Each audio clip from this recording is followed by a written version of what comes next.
大家一定记得前往寻星之旅获取免费的10连抽。没错，不仅如此，大家还可以通过抽星之旅签到活动再领取10连抽。在2.0版本中啊，大家共计获取20连抽。 在2.0版本开奖开放。 Hey guys, MrPokke here, back with another video, and today we will be discussing the version 2.0 CN pulling opinion for the upcoming banners featuring Black Swan, Sparkle, Imbibitor Lunae, as well as Jingyuan. As usual, the context for this tier list is deciding between who to pull, and our pre-release analysis will cover the unit's speculative kit with greater details. I'm offering the CN player's perspective based on the livestream event, so players should do their own due diligence and keep in mind that there will be no direct multipliers, so we can't really get conclusive evidence as to how a unit will perform. And lastly, this is meant for the free-to-plays as well as low spenders in honkaistarrail under the assumption that the player can only get one unit, and we're not getting any of the Eidolons and we're not getting any of the signature light codes, right? So with that out of the way, let's get into today's content. Subscribe!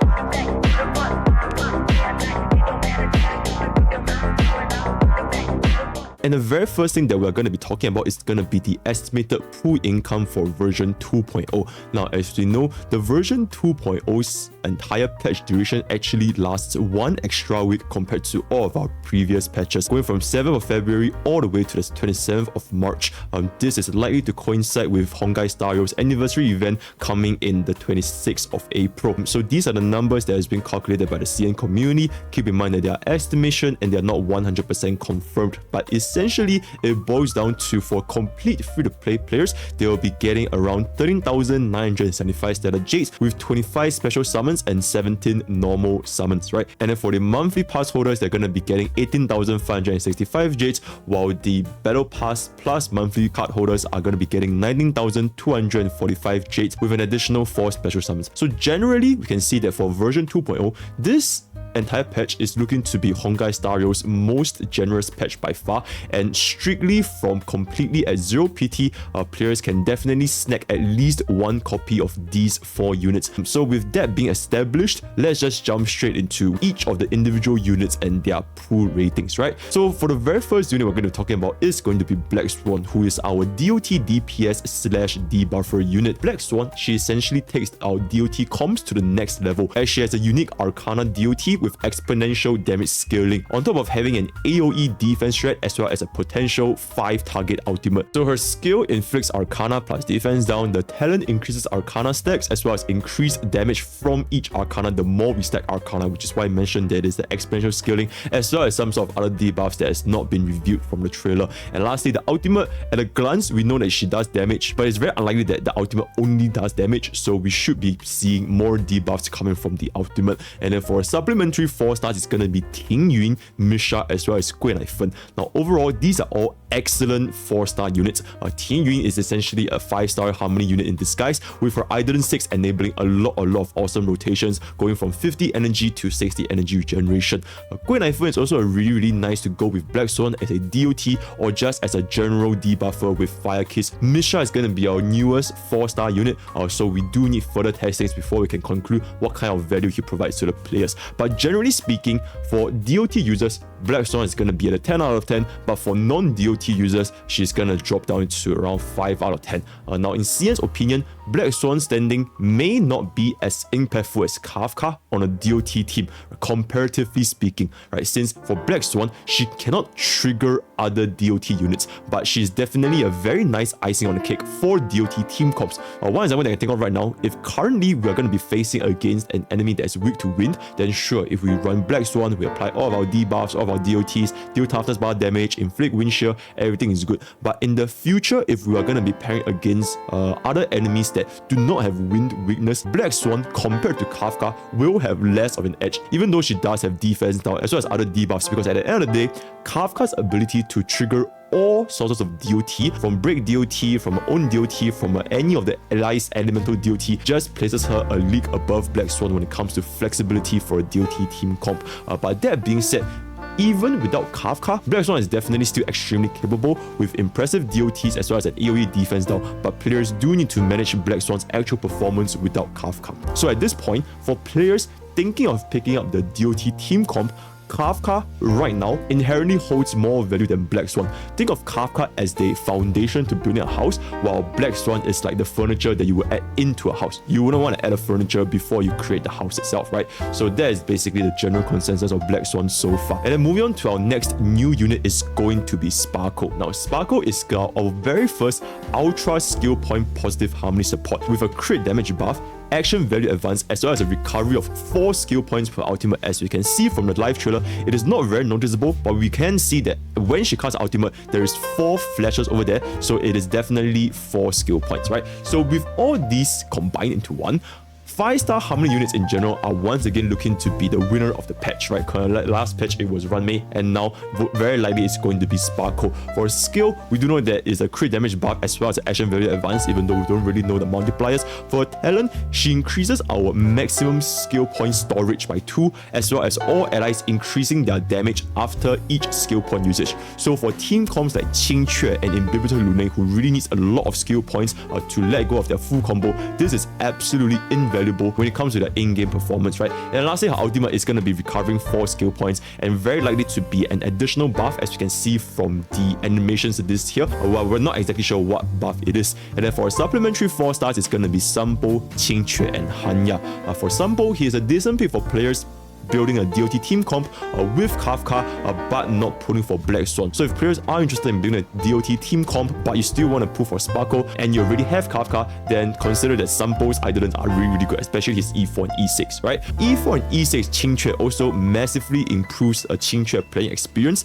and this is further amplified by Sparkle's entire kit, right? Because of the additional skill points that we gather. So really good synergy on Sparkle's banner. And then lastly, Hanya's E4 greatly improves Hanya's overall ultimate buff coverage, which is an excellent idol to have. So generally speaking, the 4 stars on Sparkle's banner compared to Black Swan, it can be said to be slightly lower because Tingyun is just super strong, especially for players without an E6 Tingyun, right? Final verdict for Sparkle is that for mono quantum Imbibitor Lunae as well as dual DPS team comps, she's gonna be a 10 out of 10. And even for normal hyper carry team comps, she still scores a very solid 8 out of 10, right? So beyond the very obvious, which is mono quantum, we use Silver to mark quantum weakness and just tackle all content off element. This is already understood ever since day 1, right? And Imbibitor Lunae / Jingyuan, which both uses a lot of skill points. So these are all very obvious things. Beyond this, Sparkle also offers an entirely new solution for a very massive issue in our current dual DPS team setup, which is the lack of skill points, right? Right now, if we want to play dual DPS, even with Ruan Mei, if both of our DPS units are skill point intensive units, for example, if we want to play Doctor Ratio with Welt, both Doctor Ratio and Welt are competing against each other for skill point usage. So this issue cannot be alleviated by Ruan Mei alone, since she cannot offer enough skill points with the help of a sustain, right? Unless we absolutely don't use any buffs and don't use any heals, which is unrealistic. So with Sparkle's 4 skill point increase, depending on the ultimate uptime, dual DPS comps should see an improved overall performance with Sparkle. Whether this competes with Ruan Mei's position, we're not exactly entirely sure, and we do need to find out with further testing, right? So going forward, as you can see from MiHoYo's general direction, with the 4 skill point increase, the new endgame boss having the yoink mechanic similar to Sarok's hands, as well as Ruan Mei's teammate buff, MiHoYo is definitely trying to move away from the traditional hyper carry team comp that has been dominating our current Mirror of Chaos format for far too long, right? So if Sparkle proves to be strong enough, players may see a forsaking of sustain units completely for a 2 DPS plus 2 support team comps in the future, namely 2 DPS plus Sparkle plus Ruan Mei, right? So whether this is going to be possible, we still need to run further testing. And just a little bonus, beyond the dual DPS, and why I say for even normal hyper carries, Sparkle still holds incredible value, is that she fixes another excellent hyper carry support very big issue, and that is Bronya's skill point usage.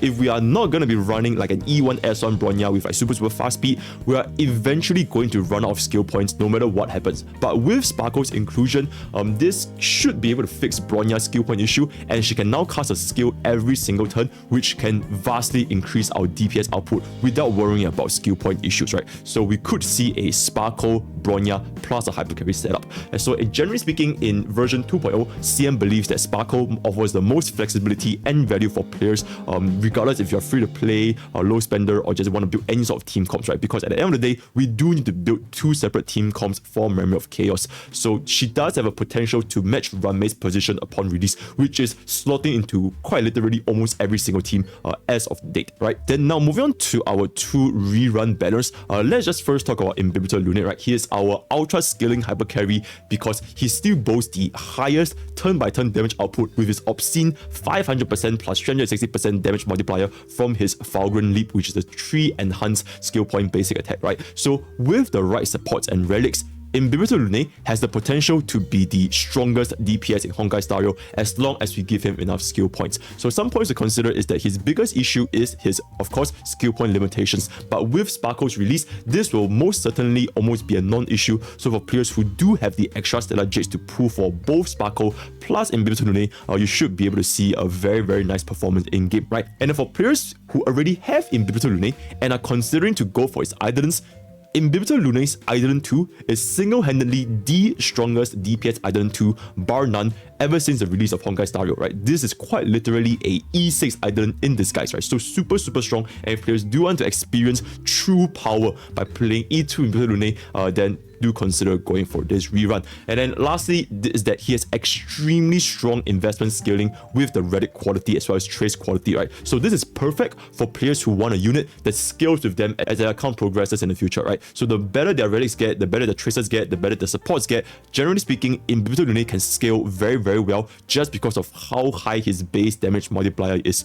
At the flip side, since this is going to be dependent on your scaling, players do need to manage their expectations with Imbibitor Lunae if they have poor relic quality. But with all that being said, despite everything, Imbibitor Lunae's verdict in terms of pool value is going to be at a 2 out of 10. Now, before I get absolutely destroyed by the players and the community, hear me out, right? With the release of the free imaginary DPS unit Doctor Ratio, this creates a massive imbalance in terms of value for the free-to-plays and low spenders in honkaistarrail. So unless we are opting for an E2 Imbibitor Lunae, E0 Imbibitor Lunae's performance is really not that much better, if at all, compared to Doctor Ratio, especially when Doctor Ratio is quite literally a free unit. So in the CM player's perspective, they believe that all content in which Imbibitor Lunae can clear, which is to say like Memory of Chaos 12, 3-starring Memory of Chaos 12, then Doctor Ratio can clear them as well, right? For pure fiction, while Doctor Ratio is certainly very bad in pure fiction, it is not like Imbibitor Lunae is really good in their mode as well, due to the excess damage he can deal to mobs, right? Because the mob just die way too fast with his extremely high multiplier, and we can't really have a very good skill point distribution with his 3 target attack only being unlocked at spending 2 skill points, and majority of it is also focused on the main target instead of distributing to all the targets in pure fiction. Not to mention, in pure fiction, we also have excellent alternatives such as Herta, Himiko, all of our erudition units. So generally, if players are pulling for a unit for pure fiction, then Imbibitor Lunae is not going to come into mind. So because of these 2 reasons, from a strictly value perspective, it is very difficult to justify pulling for Imbibitor Lunae or investing in Imbibitor Lunae in Idolin 0, because we do have a free unit, free imaginary DPS unit that is Doctor Ratio, which can basically do everything that Imbibitor Lunae can. Whether it's better or worse, it really just depends, but generally speaking, there's not much value to be gained here. Hence the 2 out of 10 rating. And then moving on to our last unit, and that's going to be Jingyuan, the OG AoE erudition hyper carry. Now, Jingyuan has been unjustly labeled as mid-yuan by a majority of honkaistarrail's community ever since his release, and even till this day, CM players are still making memes about Jingyuan's Lightning Lord. But nonetheless, Jingyuan's damage is definitely still very impressive, and he is our best lightning DPS we have as of the current moment.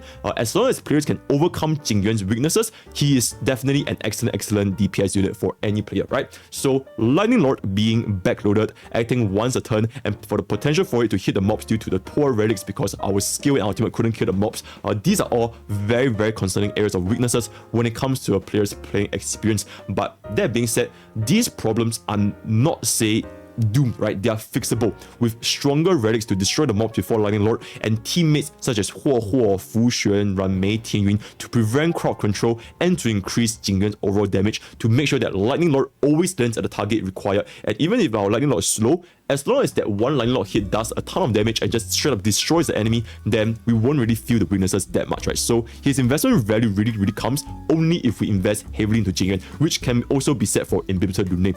So the final verdict for Jingyuan, as of this day and age, is going to be a 3 out of 10, right? He still has slightly higher value than Imbibitor Lunae, since we don't really have a decent lightning crit DPS substitute for now, especially not one that is free, right? But we know for a fact Acheron, or however you pronounce it, Acheron, I'm gonna go with Acheron, is gonna be coming in version 2.1, and she will very likely be a crit DPS similar to Welt as an imaginary crit DPS, despite both of them being in the path of nihility, right? Because I don't think it makes much sense for MiHoYo to release another lightning nihility DOT unit right after Black Swan. They should be switching things up, but this is strictly speculations, right? So between both lightning DPSs of Jingyuan and Acheron, the latter will very likely outscale and outperform our general. Think the graphics cards from 3080 versus 4080, or in the future 5080, right?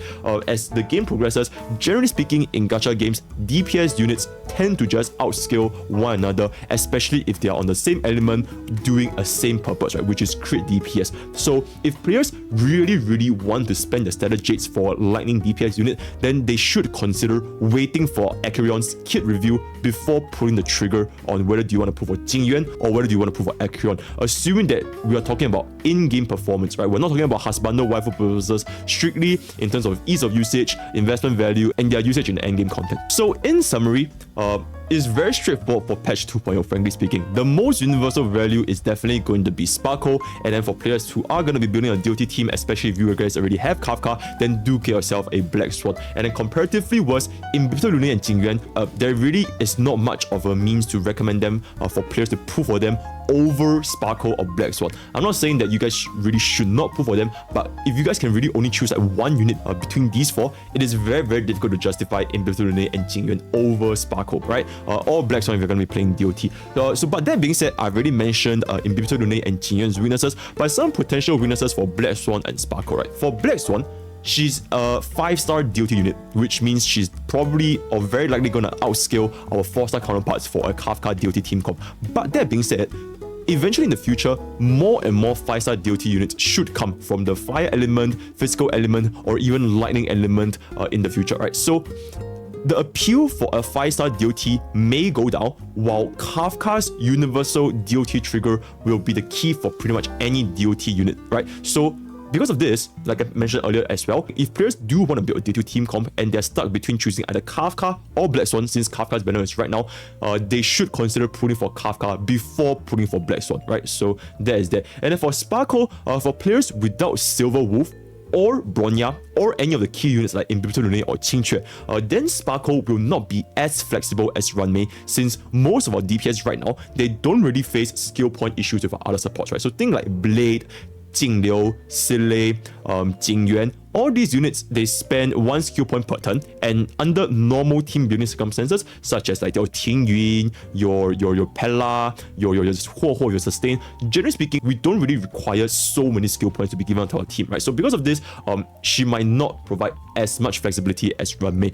So at the end of the day, generally speaking, supports will always have a higher value for a free-to-play or low spender account, right? Because with the exception of Tingyun, almost every 4-star support can be improved by a 5-star support, and the trend will very likely continue going forward into the future. They essentially enable any DPS to work, including 4-star DPS, while on the flip side, a 5-star DPS, they might work with 4-star supports, but generally speaking, just not as universal as compared to a 5-star support. So with that, we have come to the end of today's content. Let me know in the comments what you guys are going to be pulling for, what are your thoughts on version 2.0, and for me personally, I'm definitely super excited for the patch that honkaistarrail is going to be bringing to us. If you guys want to engage in further discussions, feel free to hop on Discord at Pokke's Village, where we have a very active community talking about honkaistarrail on a daily basis. And if you guys want to check out my stream, that's going to be at twitch.tv/MrPokke, where I'll be streaming almost every single day, scheduled with updates on Discord as well, right? So that's all I have for today's content. All the best for gacha pulls, and I'll see you guys next time. Take care. I genuinely cannot believe this shit. I genuinely cannot believe this shit. I genuinely cannot believe this shit, guys. Did I say how I genuinely cannot believe this shit? I genuinely cannot believe this shit, guys.